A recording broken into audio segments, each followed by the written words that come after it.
परिग्रहं प्रसन्नं वदनं शान्तं मङ्गलं सुमनोहरं ज्ञानवैराग्यसम्पन्न अखण्डनिजबोधरूपं पूर्णब्रह्मा श्री सद्गुरे वामनाय नमोऽस्तु ते। नसे आप पर ऐसा जगे जो महात्मा विरक्ती श्रेष्ठ भक्ती स्मरे नित्य रामा। तिथी माघ पौर्णिमा साधोनी वाट धरिली निजधामा। नमस्कार माझा सद्गुरु सावळा रामा। मस्तक माझा पायावरी या वारकरी संतांच्या भाग्याचा उदय ते हे जोडी संत पाय येथोनिया नुठवू माथा मरणा वाचोनी सर्वथा विठ्ठला विठ्ठला विठ्ठला।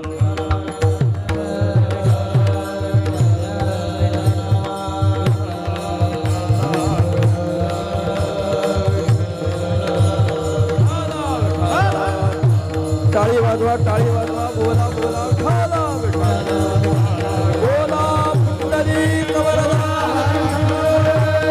ज्ञानदेव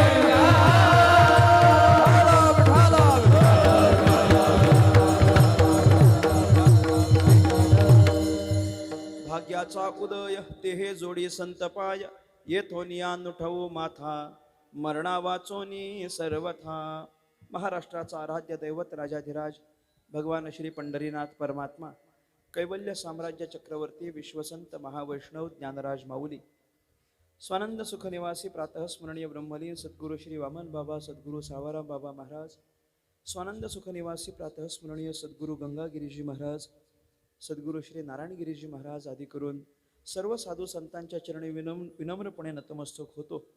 माझ्या समोर उपस्थित माझ्यापेक्षा ज्ञानाने वयाने अनुभवाने ज्येष्ठ श्रेष्ठ कीर्तनकार प्रवचनकार मातृभगिनी श्रोता गायक वादक आदी करून कलाकार वर्ग तुम्हा सर्वांच्या चरणी साष्टांग प्रणिपात करून परमात्म्याच्या संकीर्तनाला आरंभ करतो। विठ्ठला विठ्ठला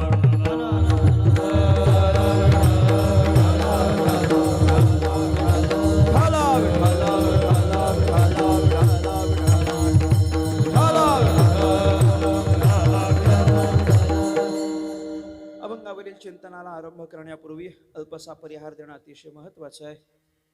श्री सद्गुरु नारायणगिरीजी महाराज आश्रम या पवित्र प्रांगणामध्ये संपन्न होत असलेला प्रातःस्मरणीय सद्गुरु नारायणगिरीजी महाराजांच्या स्मृतीप्रित्यर्थ अखंड हरिनाम सप्ताह आणि ग्रंथराज ज्ञानेश्वरीचा पारायण सोहळा त्यातील आजची ही दुसऱ्या दिवसाची कीर्तनाची सेवा माझ्यासारख्या एका सर्वसामान्य साधकाकडे सोपवली आहे। तद्निमित्तानं या ठिकाणी उपस्थित आहे। हा समस्त कार्यक्रम ज्यांच्या कुशल मार्गदर्शनानं संपन्न होतो आहे परमश्रद्धेय परम आदरणीय हरिभक्तिप्रायण श्री महंत उद्धवजी महाराज मंडलिक महाराजांच्या आज्ञेनं आजची ही सेवा माझ्यासारख्या एका पामराकडे सोपवली आहे। तद्निमित्तानं मी उपस्थित झालो आहे। सुमारे 10 वर्षांच्या पासून मी महाराजांना पाहतोय आणि अनुभवतोय आणि अनेकशा गोष्टी अशा आहेत की आमच्यासारख्या सगळ्या तरुणांना त्यांच्याकडून शिकण्यासारख्या आहेत। त्यांचा स्वभाव आहे, त्यांची भक्ती आहे, त्यांची सेवा आहे, त्यांचं समर्पण आहे आणि त्यांचं जे नियोजन कौशल्य आहे ते अगदी त्यांच्याकडून शिकण्यासारखं आहे। आम्हा सगळ्या तरुणांकरता महाराष्ट्रातल्या सगळ्या विचारवंतांच्या यादींमध्ये जी जी काही आदराची स्थानं आहेत त्या सगळ्या आदराच्या स्थानांपैकी आमच्या आदराचं केंद्रस्थान कुणी असेल तर ते पूज्य महाराज आहेत। मी महाराजांच्या चरणी अतिशय विनम्र भावाने नतमस्तक होतो। इंजिनिअरिंगच्या काळात मी त्यांच्यासोबत राहिलो आणि त्या 2-3 वर्षाच्या कालावधी मी बराच काही शिकून गेलो। मी फक्त इंजिनिअरिंग नाही शिकलो, मी बऱ्याचशा गोष्टी शिकलो।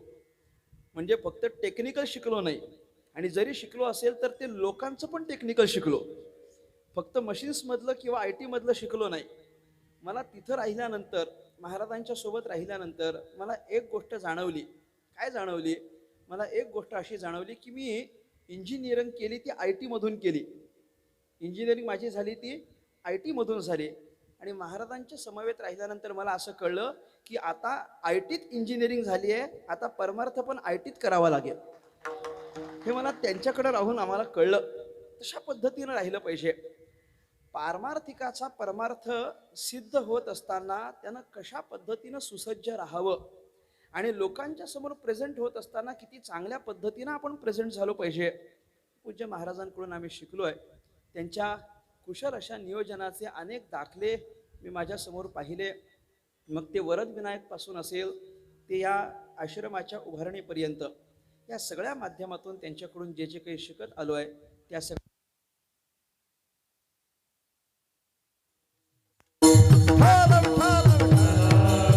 बोला पुंडलिक वरदा श्री ज्ञानदेव विठाला विठाला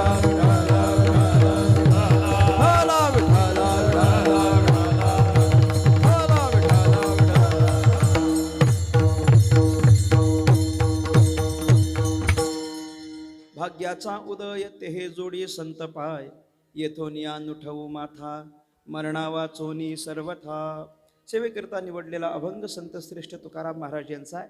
अभंग 4 चरणांचा आहे. संतपर प्रकरणातला आहे. आपल्या जीवनामध्ये आपल्याला संतांच्या पायाचं दर्शन, संतांचा संग, संतांची भेट या ज्याही गोष्टी दुर्लभ गोष्टी आपल्याला प्राप्त झाल्यात त्या सगळ्याच्या मागचे कारण मीमांसा व्यक्त करणारा तुकाराम महाराजांचा अभंग आहे. आपल्या जीवनामध्ये अत्यंत दुर्लभ अशी एक गोष्ट आपल्याला मिळाली आणि जी दुर्लभ गोष्ट मिळाली ती कोणत्या कारणानं मिळाली त्या कारणाच्या संबंधानं तुकाराम महाराजांनी या अभंगातून चिंतन केलंय. संतांचा संग म्हटला की तो किती दुर्लभ आहे या संबंधानं आपण अनेक वेळेला निरनिराळ्या पद्धतीनं चिंतन ऐकत आलेलो आहोत. साधूचा संघ हा सहजासहजी प्राप्त होत नाही. त्याच्याकरिता स्वतंत्रपणे पात्रता आपल्याकडे असावी लागते तरच साधू संघ मिळतो, अन्यथा तो मिळत नाही. या संबंधानं संतांचे संघ किती दुर्लभ आहे चिंतनच व्यक्त करायचं ठरलं तर जगद्गुरु शंकराचार्यांनी विवेक चूडामणीमध्ये अगदी 3ऱ्या श्लोकात वर्णन करत असताना असं म्हटलंय, दुर्लभम त्रयमे वैतत देवानुग्रह हेतुकम मनुष्यत्वम मुमुक्षुत्वम महापुरुष संश्रयः. आचार्य असं म्हटले 3 गोष्टी अत्यंत दुर्लभ आहेत आणि त्या 3 गोष्टींची यादी देत असताना मनुष्यत्वम मुमुक्षुत्वम महापुरुष संश्रयः या 3 गोष्टी अत्यंत दुर्लभ आहेत. एक मनुष्यपणा दुर्लभ आहे, दुसरं मुमुक्षुत्व दुर्लभ आहे आणि तिसरं महात्म्यांचा संग दुर्लभ आहे. या 3 गोष्टी दुर्लभ आहेत. आचार्यांचं मत आहे मनुष्यपण प्राप्त होणं दुर्लभ आहे. मनुष्यपणा प्राप्त झाला तरी मुमुक्षुपणा प्राप्त होणं हे दुर्लभ आहे आणि या दोन्ही गोष्टी मिळाल्या तरी महात्म्यांचा संग प्राप्त होणं हे त्याही पेक्षा दुर्लभ आहे. विठ्ठला विठ्ठला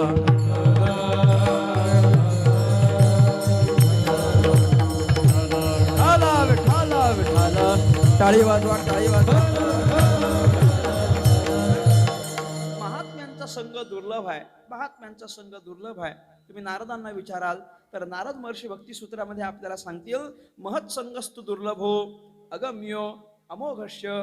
महात्म्यांचा संघ दुर्लभ आहे, अगम्य आहे, अमोघ आहे. अगम्य आहे, अमोघ आहे हा भाग निराळा आहे, पण महात्म्यांचा संघ दुर्लभ आहे इतकं मात्र नक्की आहे. म्हणजे आचार्यांच्या म्हणण्यानुसारही महात्म्यांचा संघ दुर्लभ आहे. महर्षी नारदांच्या म्हणण्यानुसारही महात्म्यांचा संघ दुर्लभ आहे.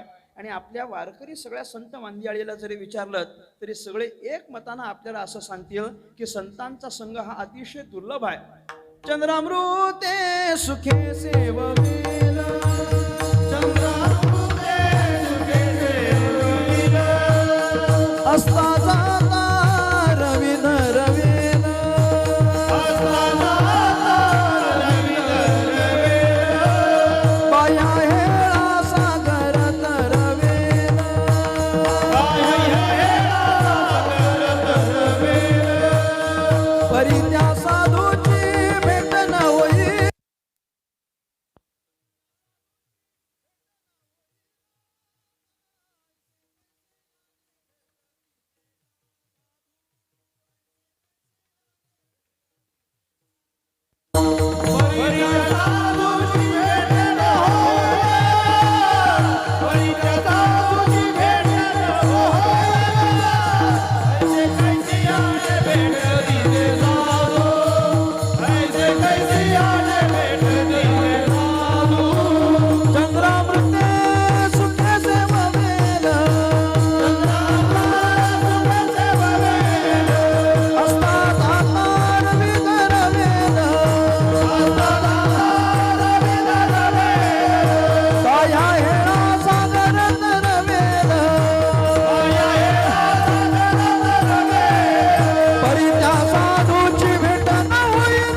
नाथ महाराजांनी काही दुर्लभ गोष्टींची यादी सांगितली आहे आणि त्याही पेक्षा दुर्लभ म्हणजे संतांचा संघ सांगितलाय.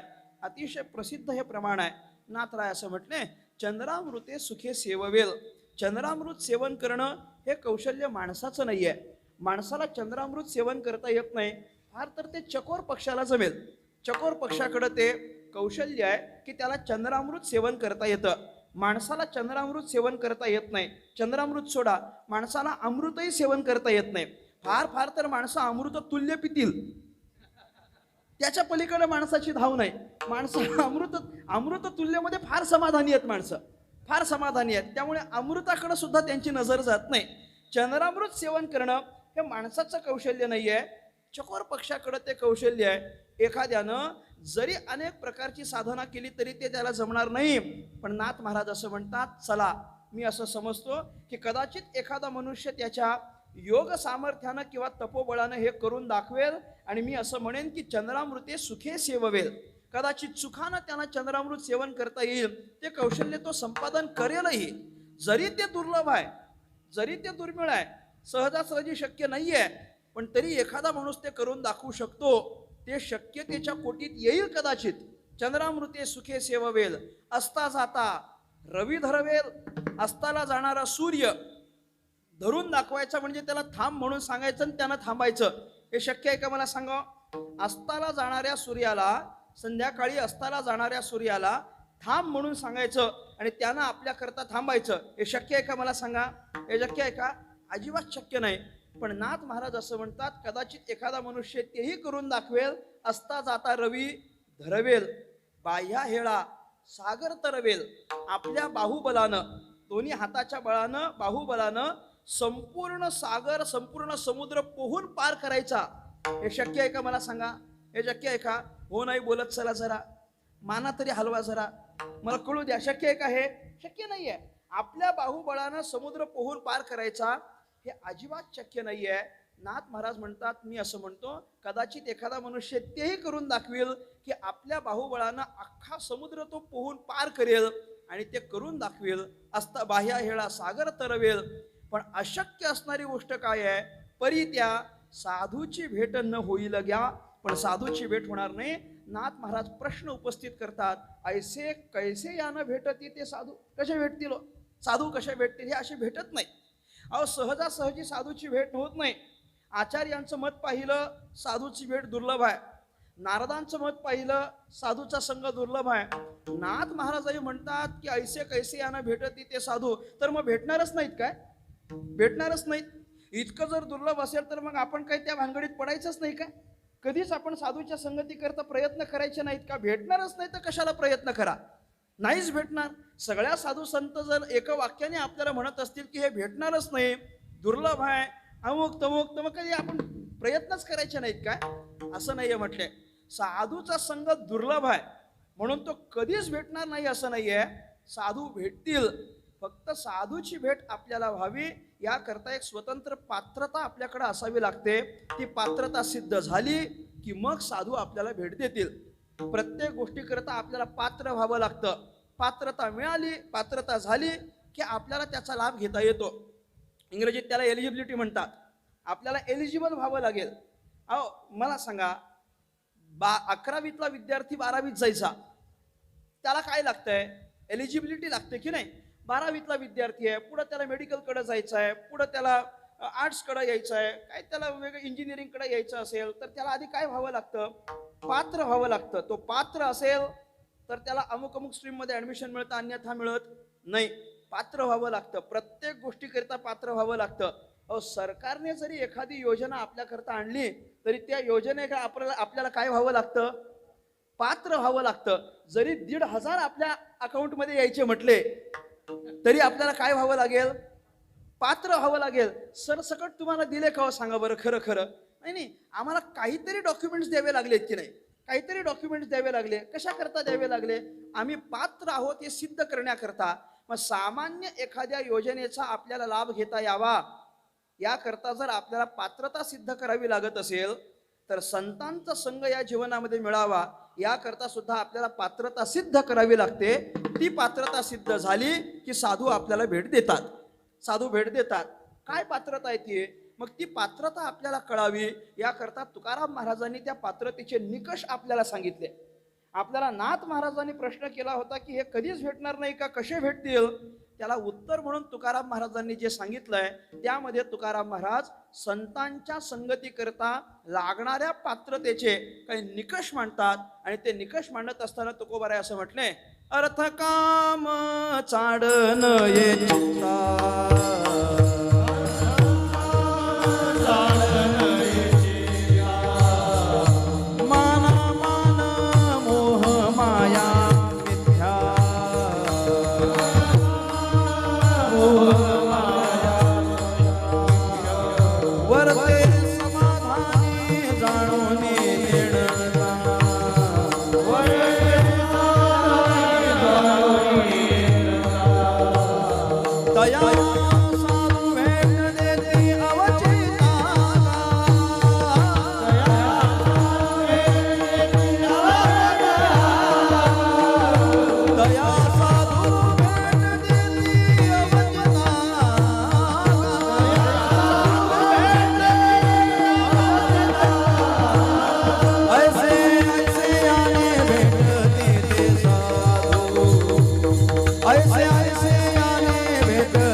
सांगतात. अर्थ काम चाडन ये चित्ता एक, माना मान मोह माया मिथ्या दोन, वर्ते समाधानी तीन, जाणूनी नेणता चार. आणि या चार गोष्टी आपल्याकडे असतील तर तुकोबाराय म्हणतात, तया साधू भेट देती अवचिता गा, ऐसे ऐसे याने भेटत येते साधू.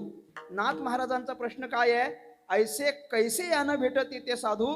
तुकाराम महाराजांचं उत्तर आहे, ऐसे ऐसे यानं भेटत येते साधू. नाथ महाराज म्हटले कसं भेटतील? तुकाराम महाराज म्हटलं असं भेटतील. असे भेटतील म्हणजे कसे भेटतील? जसे वरती सांगितले तसे भेटतील. सांगतो कसे भेटतील. तुकाराम महाराज म्हटले चार गोष्टी पाहिजेत. अर्थ काम चाड नये चित्ता. या दोघाच्या संबंधानं अंतःकरणात कोणतीच भावना नसली पाहिजे. दोघे म्हणजे कोण आहेत?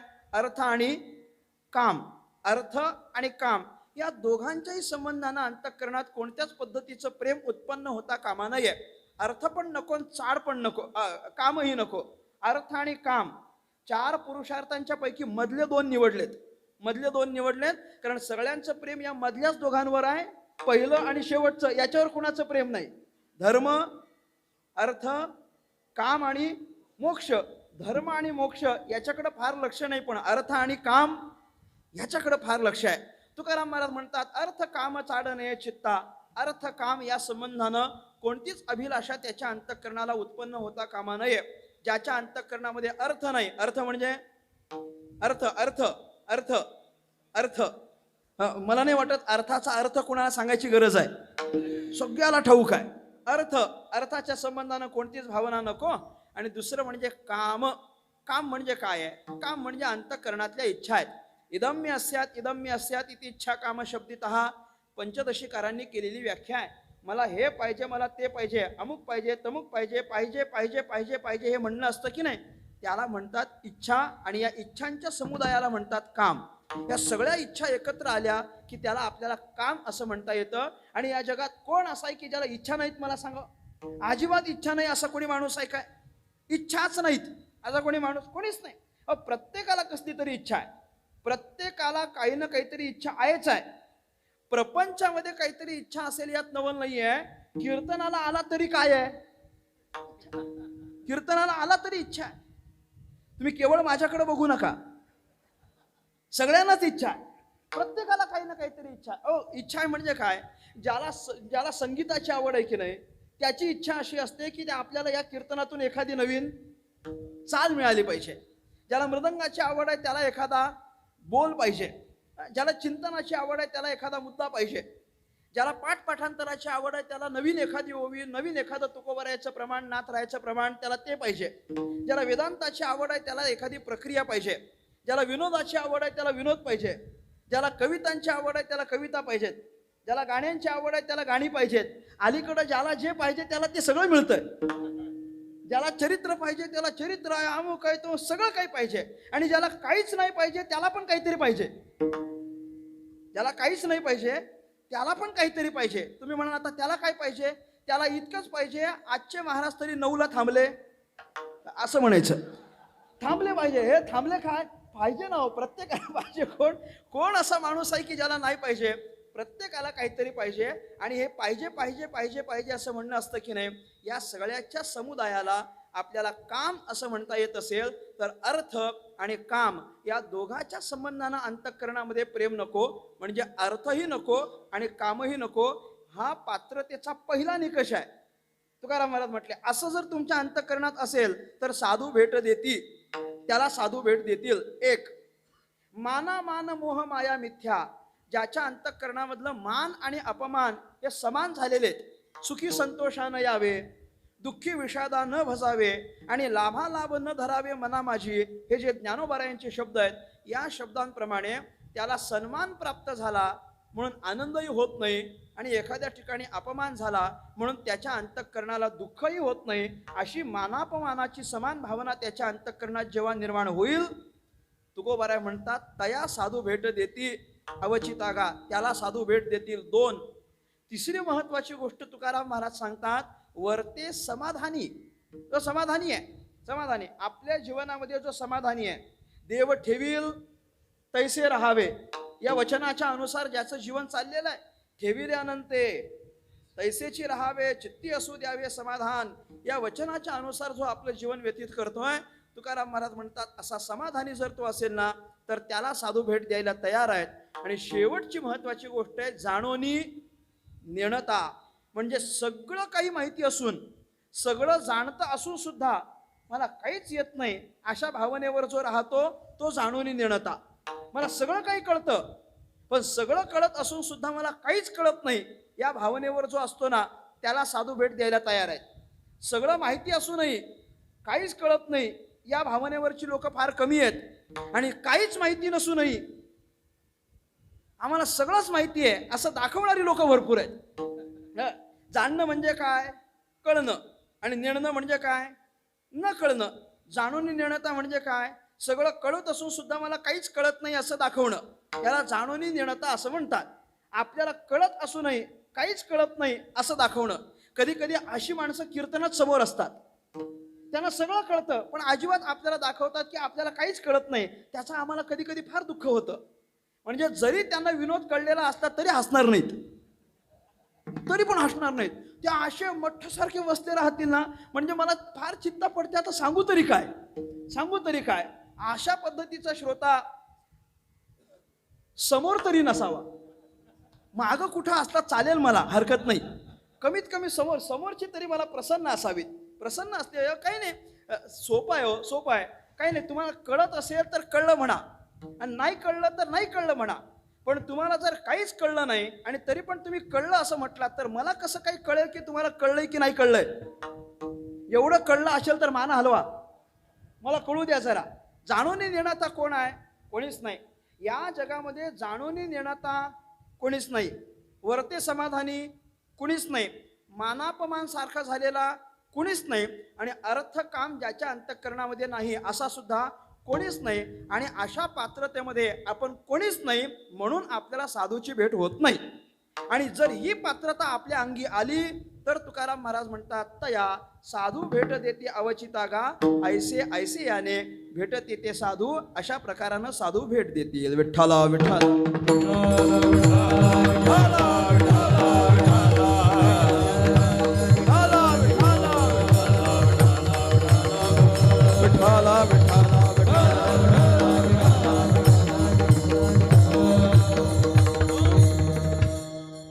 आणखी एक गोष्ट आहे की ज्याला जी गोष्ट साधूच्या संगतीकरिता किंवा साधूची भेट होण्याकरता महत्वाची आहे. कशानं होते साधूची भेट? जशी तुकाराम महाराजांनी ही एक काही नियमावली सांगितली आहे, तसं आणखी एका ठिकाणी तुकाराम महाराज असं म्हणतात की साधूची भेट आपल्याला पाहिजे असेल, सत्संग जर हवा असेल तर त्याच्याकरता आणखी एक महत्वाची गोष्ट आहे. आणि ती महत्वाची गोष्ट म्हणजे पुण्य आहे. पुण्य असेल तर संतांचा संग होतो, अन्यथा तो होत नाही. तिळे तिळे पुण्य साचा पडे, तिळे तिळे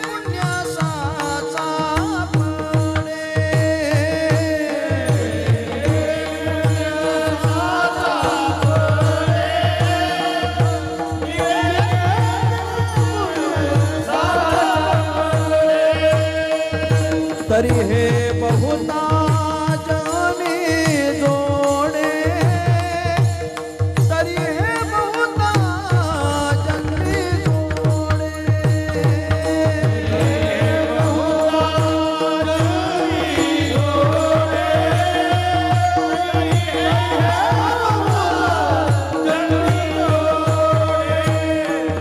नाम तुझे वाचेसी आतुडे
तुकाराम महाराज म्हटले अजून काय लागेल, तिळे तिळे पुण्य साचा पडे तरी हे बहुता जन्मी जोडे नाम तुझे वाचेसिया तुडे समागम घडे संतांचा.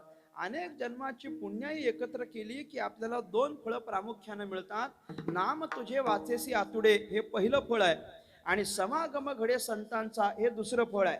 पुण्यानं काय होतं, पुण्यानं देवाचं नाव मुखाला येतं एक आणि पुण्यानं संतांचा संग मिळतो दोन. देवाचं नाव मुखाला येतं या फळाचा आपला फार सध्या संबंध नाही म्हणून ते बाजूला ठेवा, पण संतांचा संग आपल्याला मिळतो आणि त्याच्याकरता पुण्य लागतं. आणि महत्वाची चांगली गोष्ट माणसाच्या बाबतीत काय आहे की माणूस हा पुण्यग्राही आहे. माणूस पुण्यग्राही आहे. पुण्यग्राही म्हणजे त्याला पुण्य कमवायला आवडतं म्हणण्यापेक्षा तो जे काही प्रयत्न करतो ते कशा करता करतो, आपल्याला पुण्य मिळावं याकरता. आणि तो बारीक बारीक बारीक बारीक सत्कर्म करत असताना त्याला त्यातून पुण्य मिळावं अशी अपेक्षा असते. माणूस फार बारीक बारीक सत्कर्म करतो आणि त्यातून त्याला पुण्य पाहिजे असतं. एखाद्या भिकाऱ्याच्या हातावर 10 रुपये जरी टेकवले तरी त्याला त्या 10 रुपयाच्या बदल्यात काय पाहिजे असतं, पुण्य पाहिजे.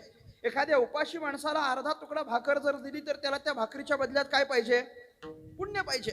साधं बोलतो, एखाद्या आंधळ्या माणसाला रस्ता ओलांडायला जरी मदत केली तरी त्याला त्या रस्त्याच्या पलीकडे सोडल्यानंतर त्याची अशी इच्छा असते की मी आत्ता जे काही चांगलं वागलोय याच्या बदल्यात देवानं मला काय द्यावं, पुण्य द्यावं. काय काय बारीक बारीक गोष्टी करतो पण त्या बारीक बारीक सत्कर्मातून पण त्याला पुण्य पाहिजे असतं. नेहमी आमचा अनुभव सांगत असतो. असे कीर्तनकार मंडळी सगळी बाहेर गावी कीर्तनाला गेलो, किती बाहेरची मंडळी, आम्ही 5-7 तासाचं अंतर कापून येणार असतो, त्यामुळे ती वाटच बघत असतात, कधी येतात. सारखं फोन करून कुठपर्यंत आले, दोन्ही डोळ्यानं वाट पाहत असतात. आपली गाडी तिथपर्यंत पोहोचली की बाबा ती एक 4-5 मंडळी अशी धावत धावत पुढे येतील. त्याने दरवाजा उघडायचा, दरवाजा उघडला की आपल्या हातात बॅग असते फेट्याची, ती आपण घ्यायची आणि खाली उतरायचं. ते बॅग घेऊन खाली उतरलो की लगेच त्यांचं सुरू होतं, महाराज तुमची बॅग द्या, महाराज तुमची बॅग द्या. मी म्हटलं अरे बाबा नको, राहू दे, आपली बॅग आपल्याकडे असलेली बरी. म्हटलं नाही तुमची बॅग द्या. म्हटलं अरे नको, राहू दे बाबा, काही नाही त्याच्यामध्ये, नाही तरी पण बॅग द्या.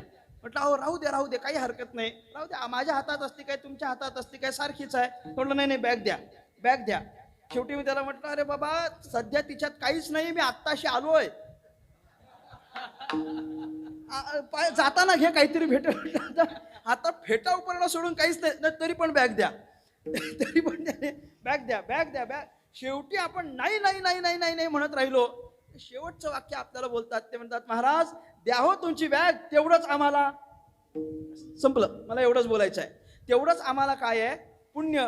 एक 2 घटका जरी महाराजांची बॅग आम्ही हातात घेतली तर त्यात आम्हाला काय मिळणार आहे, पुण्य मिळणार आहे. ही त्यांची सद्भावना आहे आणि त्यांच्या त्या सद्भावनेचा आपल्याला स्वीकार आहे. त्यांच्या अंतःकरणातली सद्भावना असते की 2 मिनिटं जरी बॅग धरायला मिळाली तरी आम्हाला त्यातून पुण्य मिळणार आहे. या सगळ्याचा सारांश असा आहे की माणसाच्या बाबतीत चांगली गोष्ट आहे की तो पुण्यग्राही आहे. त्याला निरनिराळ्या पद्धतीनं पुण्य कमावणं आवडतं. फक्त गंमत अशी आहे की या सगळ्यातून आपल्याला जे पुण्य मिळालं, ते मिळालेलं पुण्य फार डोंगरा एवढं मोठं असतं असं कोणी समजू नये. कोणी समजायचं नाही. त्यातून पुण्य मिळतच नाही असं नाही, त्यातून पुण्य मिळतं. पण मिळालेल्या त्या पुण्याचं काय परिमाण असतं ते शोधायचं असेल तर तुकाराम महाराज या अभंगात म्हटले, तिळे तिळे पुण्य साचा पडे. म्हणजे या सगळ्यातून जे पुण्य मिळालं ते किती मोठं आहे, ते फक्त तिळा एवढंच बारीक आहे.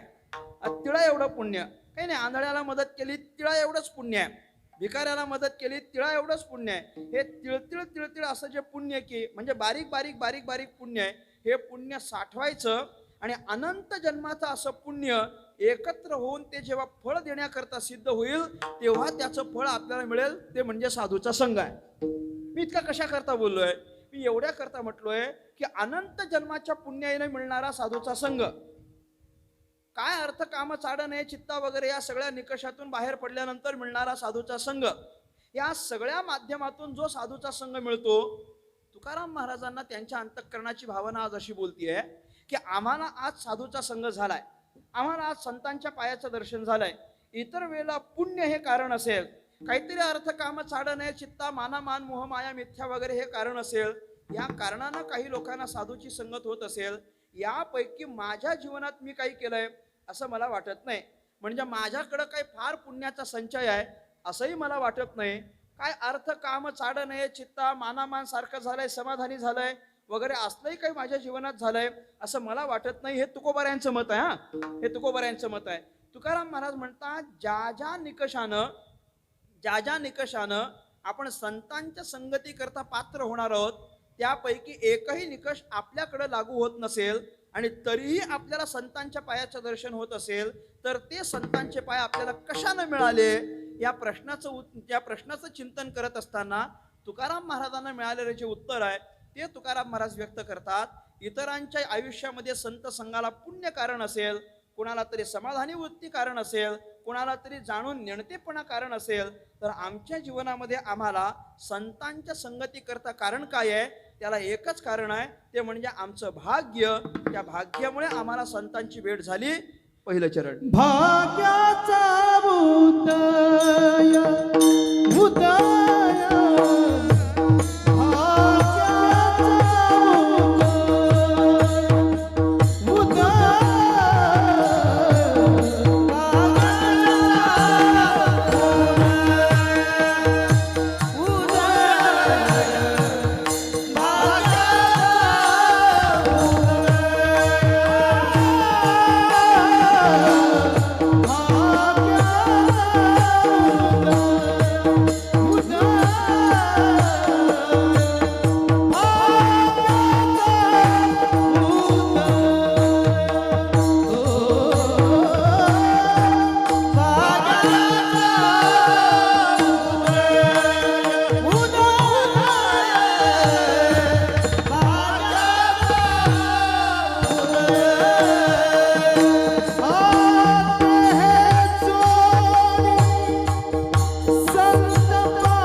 भाग्याचा उदय ते हे जोडी संत पाय.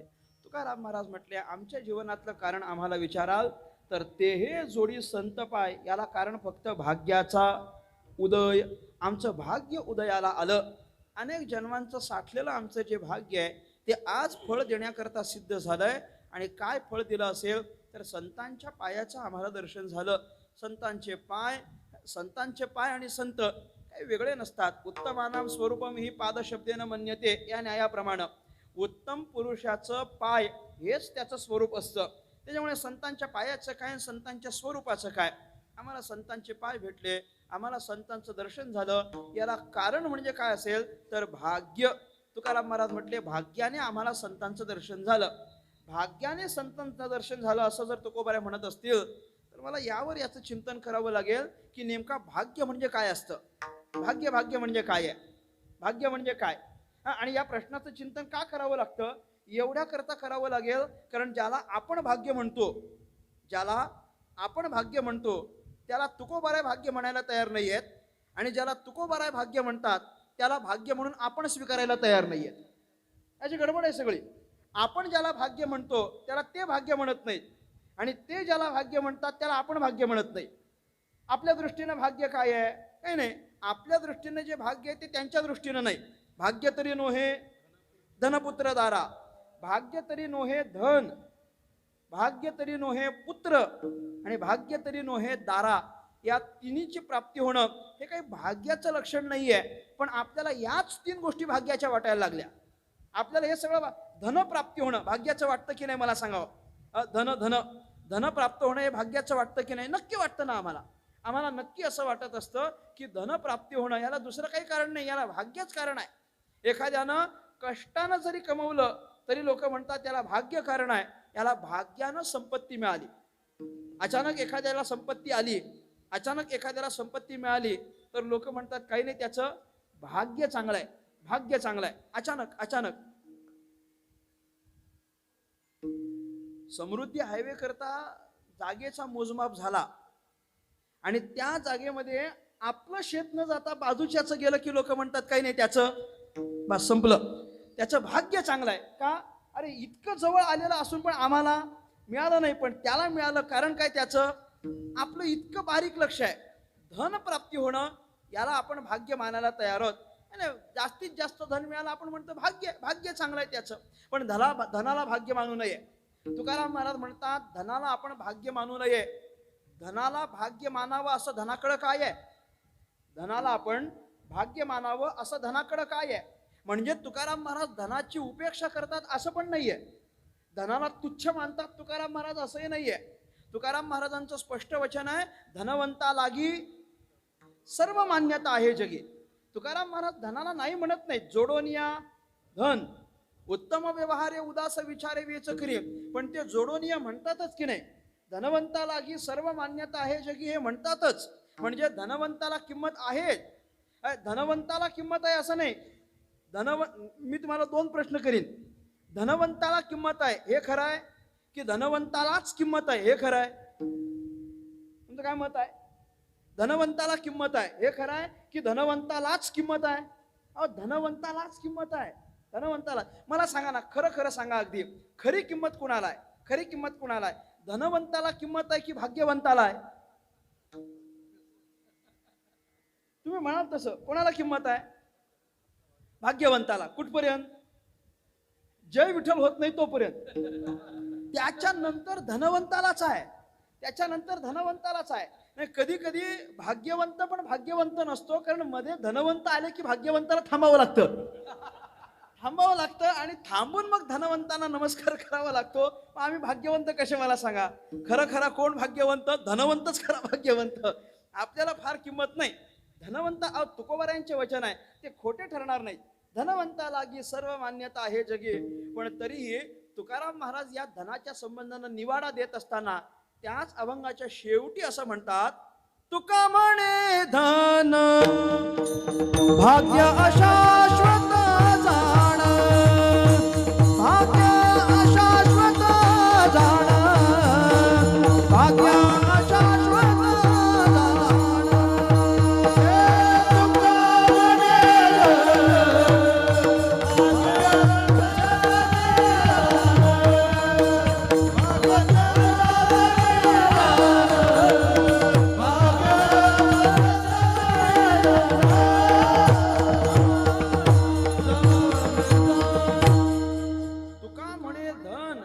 भाग्य अशाश्वत जाण. तुका म्हणे धन भाग्य अशाश्वत जाण. ते अशाश्वत आहे. धनाला काय भाग्याचं लक्षण म्हणून मानायचं आपण? अहो ते अशाश्वत आहे. अशाश्वत आहे म्हणजे काय? आज एखाद्याकडं भरपूर आहे तर उद्या ते त्याच्याकडं असेलच असं काही सांगता येत नाही. आज एखाद्याकडं भरपूर आहे, उद्या कदाचित त्याच्याकडं कवडी पण नसेल. आणि आज एखादा अत्यंत दरिद्री आहे तर उद्या एखादा गडगंज संपत्तीवान झालेला आपल्याला पाहायला मिळू शकतो. अशी जर या धनाची स्थिती असेल तर धनाला आपण भाग्य म्हणून मानू नये. काय धनाला भाग्य मानायचं? ज्याच्याकडं भरपूर आहे, ज्याच्याकडं काय ज्याला असं वाटतं की आपल्याला धन मिळावं त्याला ते मिळत नाही, आणि ज्याला असं वाटतं की आमचं जावं त्याचं ते जात नाही. दुसऱ्या वर्गातलं कोणी भेटत नाही.